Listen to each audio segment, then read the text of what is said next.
On 14th June 1950, Sabrimala's main temple, mandapam and storeroom were found to be destroyed by fire. There were 15 violent cut marks on the door leading to the temple, and the head of Lord Ayyappa's idol was broken and its left palm and fingers were separated with cut marks on its face and forehead. An axe was found at the spot of this incident. K. Keshav Menon, Deputy Inspector General of Police, Special Branch, Criminal Investigation Department, concluded that circumstantial evidence suggested it was a Christian conspiracy. The two most probable reasons which might have led the Christians to do this could have been the following. The area around the Sabrimala temple was regarded to be sacred by Hindus and considered to be Lord Ayyappa's garden, and the Hindus opposed the hunting of wild animals by Christians who lived at the base of the Sabrimala hill. People of all castes would come happily to Sabrimala without any sort of discrimination. This made the Christians jealous because they couldn't absorb the poorer Hindus into their religion, converting them to Christianity. 68 years later, another attack was made on the Sabrimala temple. This time, a systemized and intellectual one. On 28th September 2018, the Supreme Court of India overruled the age-old tradition of Sabrimala, allowing women of menstruating age to enter the shrine. While the female devotees of Lord Ayyappa have been protesting against this monstrous decision, let us have a look at the females who have tried to barge into the temple. Kavita Jakkala, a journalist. Rehana Fatima, a Muslim. Kanak Durga and Bindu, both backed by the CPIM, the same communist party which is ruling Kerala. Bindu is a Maoist activist and has criminal charges pending against her. What is common among all of them? None of them are Ayyappa devotees. Whereas the female Ayyappa devotees took part in the Ayyappa Jyoti, forming a 756-kilometer stretch to protest against the Supreme Court decision. Not only this, when the Supreme Court gave its 4:1 verdict on Sabrimala, out of the 5 people who formed the constitutional bench, the only person who differed with the majority view was a woman, Justice Indu Malhotra. Why? It is simply because the Sabrimala tradition is not a case of gender discrimination at all. Mainstream media has grilled into the minds of masses that the tradition is all about ban on women and women being impure during menstruation. The mainstream media didn't even show the atrocities that are being committed on the devotees. An Ayyappa devotee died of a skull injury by the CPIM workers. How many of you knew this? Instead, the masses believe it is the devotees who are the goons. The fact is, women are allowed in Sabrimala, but only those women who are capable of menstruation, that is, women who have reproductive capabilities, are not allowed. No, it is not because menstruating women are considered impure. If that was the case, the tradition should have banned women only during the 5 days that they menstruate. But it is not so. Instead, an age group of only menstruating women do not go into the shrine. So the right way to frame this entire thing is this. Since centuries, the female devotees of Lord Ayyappa, who happen to have reproductive capabilities, choose to stay away from the deity at Sabrimala unless they reach menopause or haven't reached puberty. But this thing has been entirely twisted, and every damn layman keeps repeating menstruating women are banned in Sabrimala. There are 140 temples of Lord Ayyappa in Kerala alone. Only the temple at Sabrimala has this particular tradition. Why? Because in Sabrimala, Lord Ayyappa is a celibate deity, that is, a Naistika Brahmachari. Not only a Brahmachari, a Naistika Brahmachari, which means eternal celibacy. So here is a situation, or here is an instance where the institution is dedicated to a celibate deity. That's point number one. You mean the deity is celibate? The deity is celibate. There is absolutely no two ways about this particular fact that the deity's character is celibate. That is the nature of this particular deity. So the deity of the Sabarimala temple is a celibate deity. Exactly. So for me, that particular framing of this question is important. The deity in the Sabarimala temple is celibate. Therefore, the deity could have different forms in different temples, but at that particular temple, in that particular place, it has a celibate form. And that celibate form is given the name of Naishthika Brahmacharya, and in Sanskrit it simply means an eternal Brahmachari. Okay. So the god or the deity is a Brahmachari in the temple of Sabarimala. That's your point That's number the one. first point. Okay. We have to understand that if you want to have this discussion cannot start unless and until we take a look at the basis, which is the tradition. And what is the tradition? Every temple has a tradition with respect to the mythology it subscribes to, the history that it subscribes to, from where the tradition flows.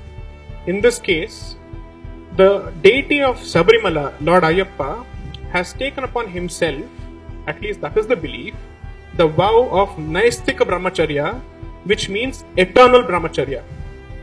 Naisthika Brahmacharya is equally a tradition which is observed by a lot of sadhus who are not meant to come in touch with women at all, and this is not based on misogyny. There could be reciprocal rules with respect to women and their contact with men. It's not something that is entirely directed at women based on discrimination. This is the worst possible myth that somehow these people, the spin masters, have managed to put it out in public domain. The rules of that school of thought require that you do not come in contact with women who still have reproductive capabilities. Now they have twisted this entire argument, and since we are all adults here, I'll have to make this point. We've twisted this entire argument to say this is based on your hatred of or your stigma associated with menstruation. The argument has gone to that level. There are temples in this country which worship the physical process of menstruation. The Kamakhya temple. Who doesn't know this? Therefore, using one particular instance, and that too with truncated knowledge of the history of the particular temple, to bandy the entire institution and use it as the launch pad for banding the entire community, I think needs to stop. This is the factual answer. I have not brought in emotion here. A boys only school. Is it discrimination against women? A women's only college. Is it discrimination against men? A women's specific movie show.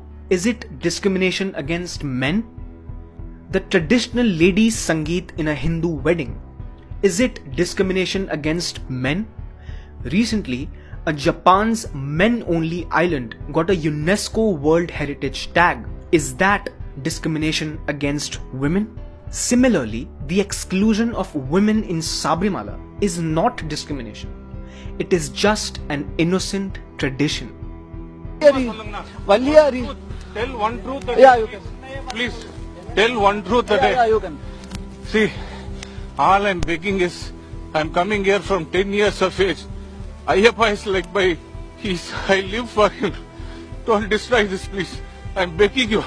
All the ladies who want to come. Nobody is stopping. Come after 50. There's nothing wrong. See, you are fighting for 5 people. There are 10 crore people like me living for Ayyappa. And you people are spoiling that. See, Pinarayi and Vijayan saying it's a High Court order, Supreme Court order. Mullai Periyar, did he do that? He didn't uphold the Mullai Periyar thing for these people. But he is doing, for his own people, he is doing this harm. He has gone now to Middle East to beg money. We all will give 100 rupees per head. End of this season, Kerala would have had 10,000 crores for this flood relief. Can't you politicians see that? We are simple devotees. We are begging you, don't play with us, don't mess with this life.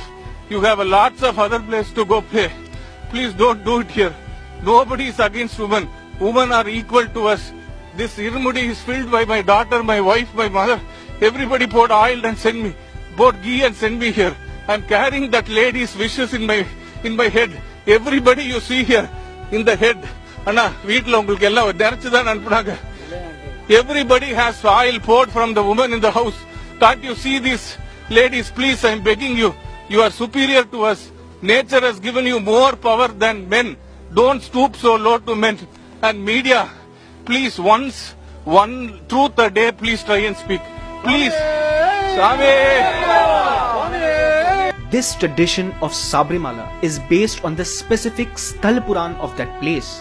Listen to J. Sai Deepak's explanation of the same. We don't understand the concept of a Sthala Puran. Sthala Puran is simply this.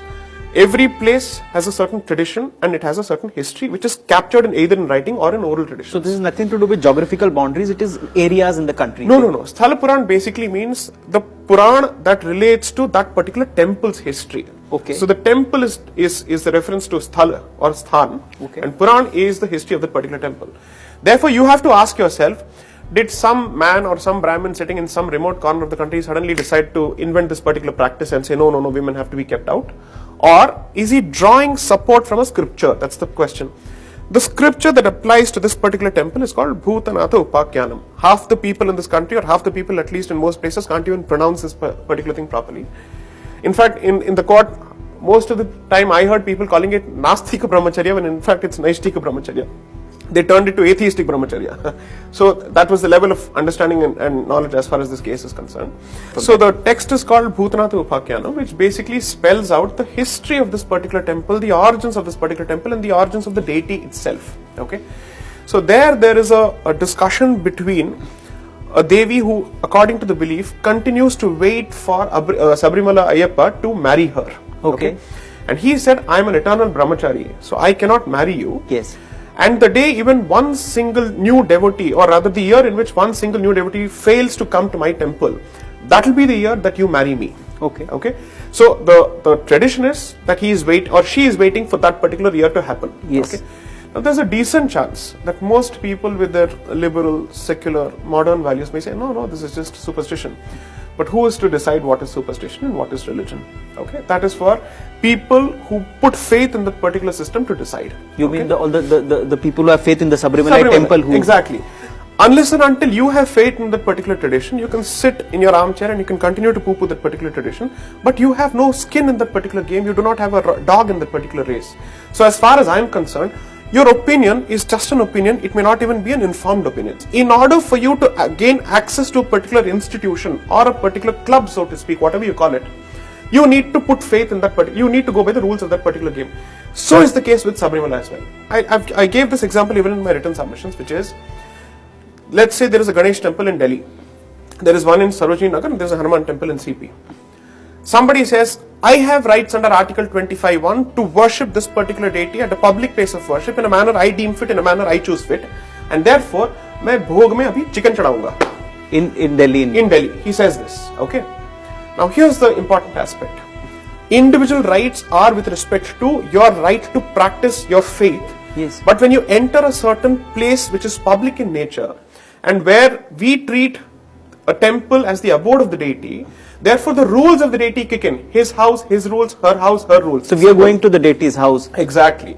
So which is why we cited a certain Latin principle, which is domatmya prachapmya, which means if it's my house, then my rules will apply.